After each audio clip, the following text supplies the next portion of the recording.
এছাড়া প্রাইভেট পড়ান কতজনকে, সবই জানি। 50,000 টাকা দিলে কাজ করবো, নইলে চললাম। যেও না মা, ঠিক আছে আমি রাজি, টাকা পাবে, কাজ করো। ওনার কথায় জান্নাত পুরো বাড়িতে ঘুরে একটা রুমের মধ্যে এসে চোখ বন্ধ করে বিড়বিড় করে উল্টো পাল্টা মন্ত্র পড়তে লাগলেন, আর মাঝে মাঝে হাততালি দিতে লাগলো। এভাবে কিছুক্ষণ চলার পর জান্নাত সাথে করে নিয়ে আসা বোতলের মুখ খুলতেই সবাই দেখলেন কালো ধোয়ার মতো কিছু একটা এসে বোতলের মধ্যে ঢুকে পড়ল। ধোয়া বোতলের ভিতর ঢুকতেই জান্নাত সেটা বন্ধ করলেন আর সবাইকে বললেন, এখন থেকে আর সমস্যা হবে না, আমি ভূতটাকে বন্দি করেছি। ভূতকে বন্দি করায় কথা মতো মাস্টার মশাইয়ের কাছ থেকে 50,000 টাকা নিয়ে জান্নাত বাইরে আসলো।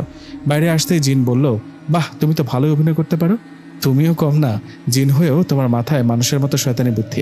আচ্ছা, আমার দেয়া কথা রাখলাম, তোমার টাকা পেয়েছো তো, তাই না? এখন আমি চললাম, তুমি বাড়িতে চলে যাও। আর হ্যাঁ, কোনো সমস্যা হলে বা আমার সাথে কথা বলতে চাইলে তোমাদের বাগানে কাঁঠাল গাছটার কাছে এসে আমাকে 3 বার ডাক দিবা, তাহলে আমি তোমার সামনে হাজির হব। আমি আমার কথা রেখেছি, তুমি তোমার কথা রেখো, ওই গাছটা কেটে ফেলো না। কথাটা বলে বাতাসে মিলিয়ে গেল জিন। এদিকে রাত করে বাইরে না থেকে বাড়িতে চলে গেল জান্নাত। বাড়িতে যাবার পর জান্নাত তো অনেক খুশি, সে ফোন কিনতে পারবে। খুশিতে খুশিতে ঘুমিয়ে পড়ল জান্নাত। কিন্তু সমস্যা হলো সকালবেলা। জান্নাত সকালে ঘুম থেকে উঠতেই দেখলেন কিছু লোক তার কাছে আসছে ভূতপরি থেকে সমাধান পেতে। মানে সবাই আসছে জান্নাত কবিরাজ এই ভেবে। এদিকে সবাইকে দেখে তো জান্নাত কি করবে বুঝতে পারছে না। এদিকে সকালবেলা এত মানুষকে দেখে জান্নাতের বাবা সবাইকে উদ্দেশ্য করে বললেন, কি ব্যাপার, আপনারা সবাই আমার বাড়িতে, কারণ কি? জান্নাতের বাবার কথার জবাবে সবাই বলতে লাগলো, আমরা সমাধান পেতে আসছি, আপনার মেয়ে জান্নাত ও কবিরাজ, আমরা ওর কাছে আসছি। কি, আমার মেয়ে কবিরাজ মানে?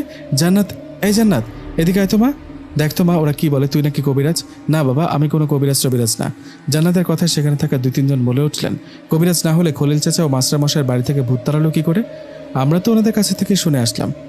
জান্নাতের বাবা বলল, জান্নাত, ওরা বলে তুই কি আসলেই কবিরাজ? না বাবা, আমি না, ওটা আমার যমজ বোন হয়তো। যমজ বোন মানে? তোর আবার যমজ বোন হলো কবে? বাবা হয়ে আমি জানি না। না মানে বাবা, সত্যি বলতে আমি স্বপ্নের মধ্যে টুকটাক একটু কবিরাজি শিখেছিলাম, একটা জিন আমাকে শিখিয়েছে, তাই ওদের একটু সাহায্য করছি। জান্নাতের কথায় সেখানে আসা সবাই বলতে লাগলো, তাহলে আমাদেরকে একটু সাহায্য করো। কেউ বলে আমার ছেলেকে পরিতে ধরেছে, কেউ বলে জিন। এভাবে নানাজন নানান সমস্যার কথা বলছে জান্নাতকে। এমন অবস্থায় জান্নাত সবাইকে বলল, দেখুন আমি এখন কোনো কাজ করতে পারবো না, আমি খুব ঝামেলায় আছি, আপনারা চলে যান। জান্নাতের কথায় সবাই চলে গেলেও একটা মহিলা গেল না। জান্নাত সেই মহিলাকে উদ্দেশ্য করে বলল, কি ব্যাপার, আপনি যাচ্ছেন না কেন? তখন সে মহিলা কান্না করতে করতে বলে, মা, আমি খুব গরিব মানুষ, আমার একটা মাত্র মেয়ে, ও ছাড়া আমার কেউ নেই, এই মেয়েটাকে ভূতে ধরেছে। তুমি যদি আমার বাড়িতে গিয়ে আমার মেয়েটাকে দেখো, আমার খুব উপকার হয়, আমি তোমার পায়ে পড়ি। কথাটা বলে মহিলা কান্না করতে করতে জান্নাতের পা ধরে পড়লেন। এদিকে জান্নাত অসহায় মহিলার কান্না দেখে বললেন, আরে আরে কি করছেন, পা ছাড়ুন, আমি দেখি কি করা যায়, আপনি বাড়িতে যান, আমি কাল আপনার বাড়িতে যাব, কেমন? জান্নাতের কথায় মহিলা শান্ত হয়ে চলে গেলেন। এদিকে জান্নাতের বাবা এই দৃশ্য দেখে বললেন, কাল ওনার বাড়িতে গিয়ে কি করবি শুনি, তুই কি কবিরাজ? দেখলা না কেমনে পায়ে পড়ে কান্নাগুলো, তাই একটু সান্ত্বনা দিলাম। এসব বাধ্য হতো বাবা, চলো ভিতরে চলো, মা ডাকছে, নাস্তা করব। এই বলে ঘরে চলে গেলেন জান্নাত।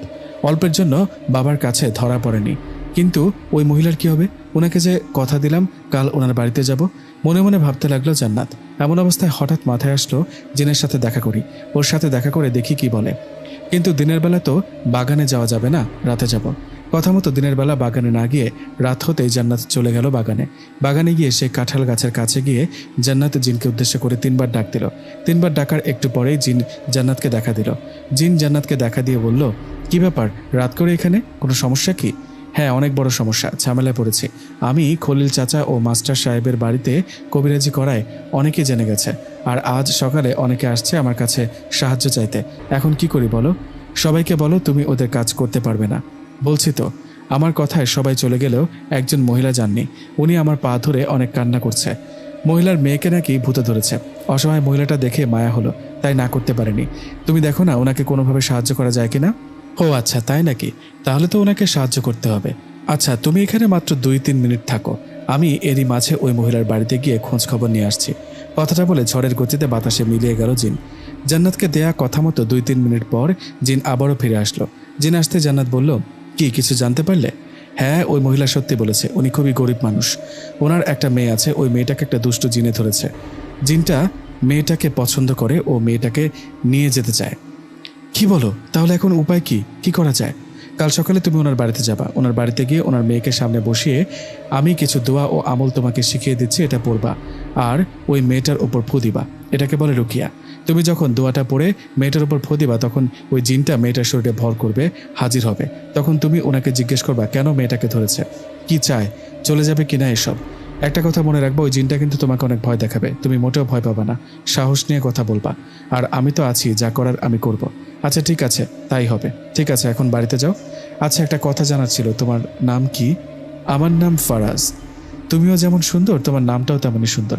আচ্ছা আমি রুমে যাই তাহলে। এই বলে জান্নাত রুমে গিয়ে ঘুমিয়ে পড়ল। পরের দিন সকালে ফারাজ জিনের কথা মতো জান্নাত চলে গেলেন সেই মহিলার বাড়িতে। ওখানে যাওয়াতে ওই মহিলা জান্নাতকে দেখে খুশি হয়ে বললেন, মা তুমি আসছো, আসো মা, বসো। ওই যে দেখো আমার মেয়েটা পাগলের মতো হয়ে গেছে, তুমি আসছো, দেখো ওর কি সমস্যা। আন্টি আপনি কোনো চিন্তা করবেন না, আমি দেখছি। আপনি একটা কাজ করুন, আপনার মেয়েকে আমার কাছে নিয়ে আসুন। জান্নাতের কথা মতো ওই মহিলা ওনার মেয়েকে সামনে নিয়ে আসলেন। মেয়েটার সামনে আসায় জিনের কথা মতো জান্নাত মেয়েটাকে সামনে বসিয়ে রুকিয়া করতে লাগলেন। জিন যেভাবে শিখিয়ে দিয়েছে সেইভাবে দোয়া ও কাজ করায় মেয়েটার শরীরে সেই খারাপ জিনটা হাজির হয়। জিনটা হাজির হয়ে জান্নাতকে নানা রকমভাবে ভয় দেখাতে থাকে আর বকা দিতে থাকে। এদিকে জান্নাত সাহস না হারিয়ে সেই খারাপ জিনটাকে প্রশ্ন করল, তুই এই মেয়েটাকে ধরেছিস কেন? জবাবে সেই জিনটা বলল, সেটা জানার তুই কে? আমি ওকে পছন্দ করি, ওকে আমি নিয়ে যাব আমার কাছে। বললেই তো হবে না, মেয়েটা খুবই গরিব, ও ছাড়া ওর মায়ের কেউই নেই, তাই বলছি ওকে ছেড়ে চলে যা। না যাব না, প্রাণের মায়া থাকে তো চলে যায় এখান থেকে। জান্নাত ও খারাপ জিনটার কথার মাঝে সেখানে ফারাজ জিন চলে আসে। ফারাজ জিনকে দেখে ওই খারাপ জিনটা রেগে গিয়ে বলে, ও তাহলে এই ব্যাপার, তুই তাহলে আমাকে ছাড়াতে আসছিস? কথাটা বলে খারাপ জিনটা ফারাজ জিনের ওপর আক্রমণ করে বসে।